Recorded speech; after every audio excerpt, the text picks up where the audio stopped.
muna ng kape si Kuya Rick. Dapat mag-ano muna kayo. Kuya Rick! Sa panak!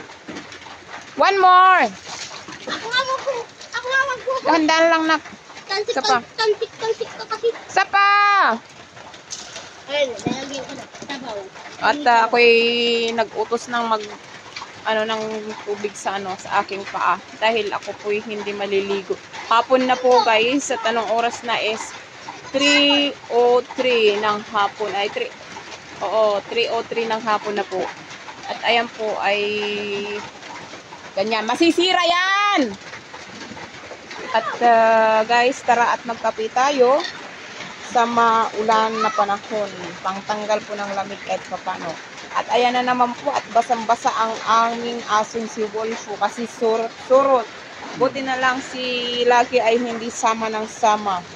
So, ayan na po guys at magluluto na po ng ulam para sa dalawa kong anak. Na masilan sa ulam. Ang gusto nilang ulamin ay ang itlog.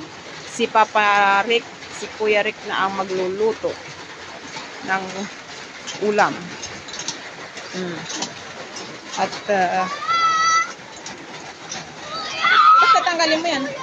Magkaiba naman ang bitsin at saka ba't ka magkakasama na yan?